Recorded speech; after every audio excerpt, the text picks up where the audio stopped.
good, everybody? We finally back, boys. We are finally back. First official episode. Back indeed. Sitting back behind the desk. Ain't no stand-up segment right now, but how you guys feeling today, man? Hey, man, back in sweet home Alabama, minus the Crimson. It feels good. Man, it is hot down here, boy. I'll tell you It is that. blazing, nice and humid. No, not nice at all. It was hot today. And we just came from Cleveland where they had the breeze flowing off the lake. No humidity. In the beautiful state of Ohio. OH. Hey, I wish I could bring my knee up and break it. But, But man, yeah. But hey, we gotta recognize it's the first time we're up here, all three of us sitting down. It is true. We do have a new look for you guys this year. 3 anchors all at a desk at one time. So, hey, let's let the people know. Hold on. I'm Dalito Kulameka. Go ahead. My fault. I'm Jonathan Walden. I'm Shane Dunkley. And on today's episode, we will be discussing the soccer team and their upcoming season, both men and women's team. And as well, we will be touching on the volleyball season that is about to start next week. And they had a scrimmage this past week. And we'll be giving our thoughts on the Shedeur Sanders situation. Y'all ready, brothers? Yes, sir. Let's get straight to it. Let's get right to it. So the boys soccer season kicks off this Thursday, August 21st versus Calhoun Community College at 7 p.m.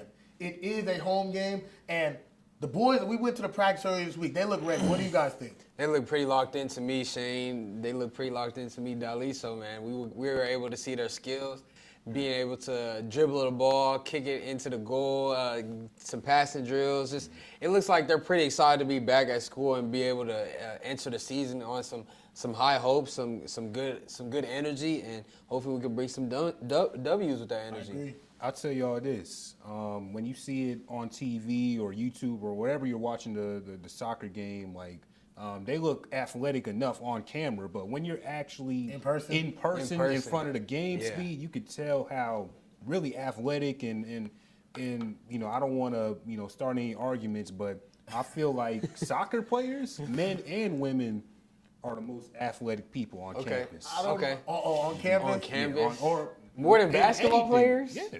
Okay. That I thought you. I think I'm gonna say they're the most skilled. I might have to I don't side know with about Shane. athlete. I might have to side with Shane and go athletic because think about it. Outside of dunking and basketball, what more athleticness do you need? We see soccer players who can dunk. Yeah, they ain't running no 6-minute mile. No Spin basketball moves. players doing Spin that. moves, come on. What? Come on, spin moves. Whenever we talk about athleticism, spin moves. That's A what spin you move. mean? That's athletic. Outside of dunking, I guess, bro. Like Anybody can dunk, though. That's what I'm saying. but you can reverse lay. Like, come on. Like, there's still athleticism that goes into basketball. But okay, I feel you. I'm still saying it's the most skillful sport. I'll say that for sure. I don't know about athletic, but y'all still making valid points. So I can agree on that. That is true. That is true. So, like I said, this Thursday at 7 p.m. it is a home game. Oakwood Ambassador fans, we need you guys to pop out. Yes. This is the first time we're being able to cover the soccer team. We started this in January last year, so when we came back in the fall, we made it an emphasis to cover these fall sports that we didn't get to touch last year. So the players are pretty excited. I know they're excited that they're going to get some coverage just like they saw from basketball and baseball. Before, we weren't even able to cover them because we started second semester, which was basketball and baseball. So this is going to be our first year being able to cover soccer and volleyball. So this is going to be a great breakout for them, and being able to shine some light on them as well. So Ambassador fans, like I said, you guys need to pop out. And for the girls soccer team as well, their season starts a little bit later, September 1st versus Johnson University in Knoxville, Tennessee at 1 p.m. So they got a lot of new faces on the team. I talked to some of the players. Majority of the team from the past 2 years have graduated. So there's a lot of new team building going on, a lot of chemistry being built in these early stages. They had tryouts last week, so I know they're still getting their team together. But come September 1st, the girls will be ready to rock and roll. They will be ready. And I can't wait to see what the season has in store for these girls and these guys. It's true. So I'm pretty excited. And as well for volleyball, let's get right over to that. We were at the scrimmage against Calhoun on this past week. And Shane, you actually did a package on it. So let's go to that package right now and hear about volleyball and their new head coach, Coach Buckner. The Oakwood Ambassador volleyball team opened the season with a scrimmage versus the Calhoun Warhawks, and excitement was at an all-time high. Everybody was pretty excited. We had a couple people that weren't eligible, so everybody was just trying to play into roles that they usually haven't, but we did pretty good for some people that haven't played those positions. Although this was only scrimmage, expectations were still sky high. First live action, I wanted to see how the team gelled together. Communication, definitely. Really, it was even a comparison to years before. We've played Calhoun for a scrimmage a couple years before, too, and I think this year we actually looked the best that I've seen. The Lady Ambassadors would end up dropping the scrimmage to the Calhoun Warhawks, but they look to build upon the results of this game before the season starts next week. Some defensive movements, closing our blocks a little bit better, being a little bit more aggressive on serves. We got to get them out of system. We want to keep the other teams out of system. And just better setter-hitter connection. Despite the pressure starting to mount with the season quickly approaching, the vibes amongst this team are positive. More positive and more disciplined as far as like we're making our errors, just being more aware of, like where to serve at, or just, it's the dynamics and things like that. So we'll be fine though. Shane Dunkley reporting for the Ambassador Sports Network. Great job, Shane, man. Keep up the good work like always. Will do. And after a tough loss in the tournament last year, the volleyball team is still searching for their first tournament win in program history. After the loss, previous head coach Shedeur Sanders said, "We have made great strides the last 2 years, and I can't wait to see what we're going to do next year. The sky is the limit for our program." New head coach, Coach Buckner, he's coming in and he's going to build off of that momentum that the team has set as the team looks for their first tournament win in history. So, Shane, you interviewed the coach. What are some things that you gathered from that? What are some things you got that get you hyped for this upcoming season? Yeah, Dali, so hype is definitely the word. But I got one word for you. Passion and intent. Wait, no, that's 2 words. Passion and intensity. But I get what you're saying. I get what you're saying. So I'm walking up to this Calhoun Warhawk. First off, I don't even know what a Warhawk is. But, I like my ambassador. Yeah, literally. So I'm walking up to this stadium, and I walk in. It's like I'm walking into a battlefield or something. Yeah. Just screaming and hey, don't do this. Oh, get this. It's just like all the communicating on the court. Literally, Okay. and I promise you, it wasn't from the Warhawks. It was from our ambassadors. Yeah, it was. So Coach Buckner has definitely brought a new intensity to this program. Don't forget passion. Passion. Intensity and passion. Passion. And I'm just excited to see where that leads off. And definitely, when I interviewed him, you could tell that this team was legit. For sure. I can agree with you on that because there's 2 players that I kind of seen yesterday in the scrimmage. I was able to see the skill set that they were there. Senior Cameron Buckner led the team last year with 481 assists, and sophomore Kamaria Murray led the team with 208 kills. So that kind of shows what the skill set of some of the players have and what we can build on this year. And I would have to ask, like you said, senior Cameron Buckner, that she led the team with 481 assists. But she was also fourth in the HBCUAC in the conference in assists, 6th in assist percent, 6th in assist percent, 7th in digs, and 9th in digs percent. That earned her a little honorable mention. She's a little gritty, do-it-all type of player. And then you go, like you said, sophomore Kamaria Murray.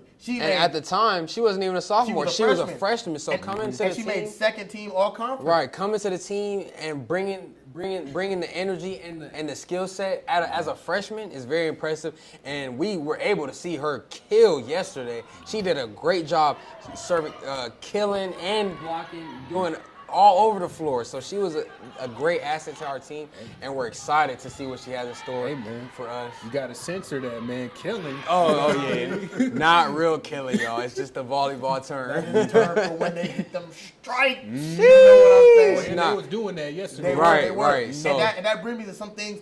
It was a scrimmage, so, they're still working out some things. Some things that I saw that we can improve on is our blocking. I saw them Calhoun girls, they're blocking everything at the net. And I love them celebrations you hit when they hit the block. I be in the crowd like, you feel me? When it be a nice little block, I get very excited. I love to see it. But if we could get our blocking better, I love how we're assisting, but we need to assist more. Right. Other people than Cameron have to step up and we have Correct. to assist more.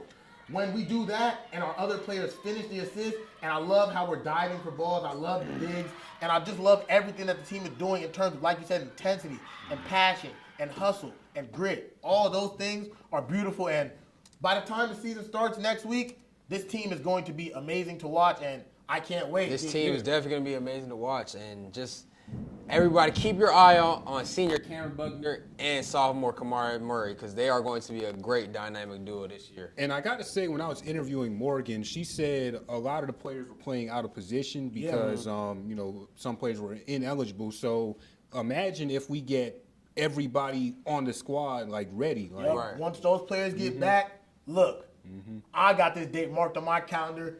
You guys need to get it marked on your calendar as well. This Tuesday, August 19th, versus Lawson State Community College, at our very own Ashley Auditorium, the volleyball season. Sorry, I'm already jumping ahead. The volleyball season will kick off, and ambassadors, you all need to be there. Yep. We're gonna be there, and we're gonna be very excited. Be ready to. Be very excited to see these girls kick off their season, and let's go out there and show them some support. But that brings us to our final segment of the day, the Shedeur Sanders situation, and let's get right into it. We got a lot to talk about with that. Shedeur Sanders, as we touched on it earlier on our last segment, but right before we went on summer break, and we talked about, his draft status and why did he fall, this, and that. And now we see, guys, he's with the Browns, 4th on the depth chart still, despite the injury to Kenny Pickett and Dylan Gabriel. Despite all the stuff he's proven through training camp, playing well, he played the best, in my opinion, out of all the quarterbacks in training camp. And we just saw him in the first preseason game. Joe Flacco didn't play. They just signed Tyler Huntley, and Shedeur Sanders went 14 for 23, threw for 138 yards and 2 touchdowns, no interceptions. Yet he's still 4th on the depth chart, behind those 3 guys I just mentioned earlier. What do you guys got to say about that? Yeah, Dalit, so 4 months later, I'm afraid to announce to you that absolutely nothing has changed. The Browns are still doing my boy Shedeur Sanders dirty, and it's not from the lack of evidence because we've seen him play against Carolina. I think he went 13 for 18 for 138 yards. That's nothing special. But 14 for 23. 14 for 23. But that's nothing special, but that's better than the likes of Dylan Gabriel and Joe Flacco. I actually highlighted this on my TikTok page, Dunk99, we're doing TikTok. self-promos on Self-promo. Not self-promo, that's John Too Real on Instagram, come on, man. I'm just giving y'all context. Okay, context. Go ahead. But, man, I don't want to bring out the R word. And I don't want to bring out the R word, but from the looks of it, that's what it looks like. Am I wrong, Jonathan? Am I wrong? It just looks like racism, and I hope it isn't because, obviously we're all black people. We got an all-black set, we've dealt with racism in our 19, 20 years of life, but that's just the real world, unfortunately, sometimes, and I think that's what Shedeur Sanders is going through right now. Of course, what do I have to say? Shedeur Sanders was projected top 10 draft pick, and he fell to the 5th round. Now I have some examples to make out of people today. Baker Mayfield, he was a confident, outspoken. He was even cocky. And right when he got into the Browns organization, he got immediate reps up.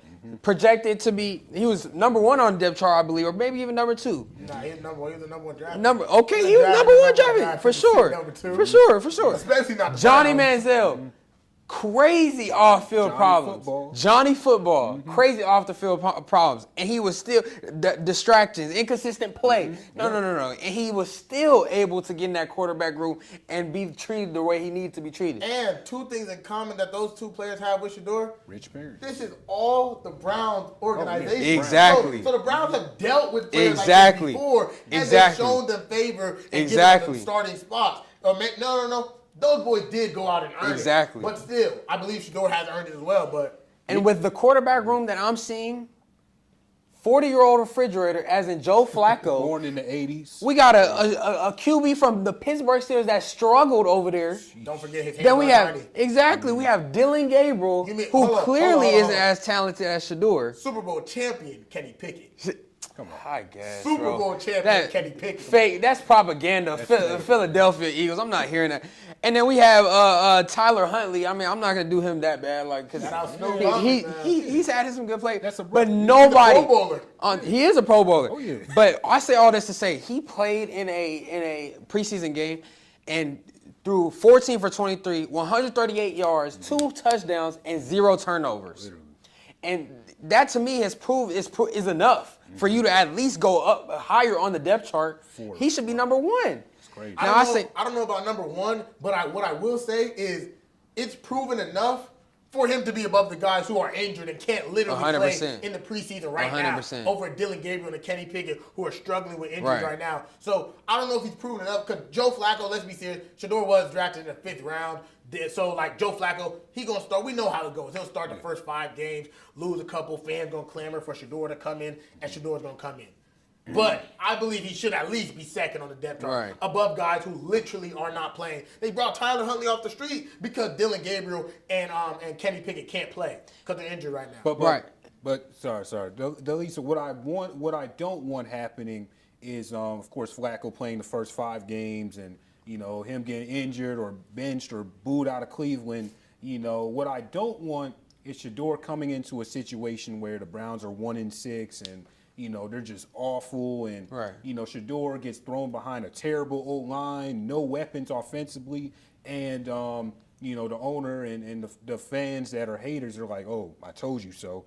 You know, this is what's going to happen if you you got Dion's boy, you know, you throw him into the fire. Like, it is true. You're not giving him a fair situation. You know what I mean? Now, one thing I have been seeing is, it's preseason. It's preseason.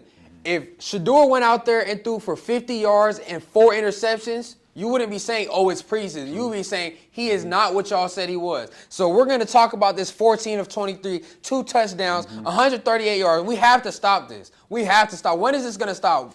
This man can go out there and produce. Y'all just have to give him an opportunity. It's true. It's true. And we've seen that with the 4th stringers and the 3rd stringers. So if you put him out there with David Njoku, Quinshon Judkins, Jerry Jeudy, all them boys, if you put him out there with that and that offensive line that's been building, and you got dudes like Myles Garrett playing on the other side. On the other side of the ball. Come on, man. Healthy, this Browns team, I'm not saying they're going to be good or they even going to go to the playoffs, but Shedeur will not look bad, and he will look like a better version of the quarterback that we saw in Colorado. But hey, it's all good because God's timing is always perfect timing. Perfect.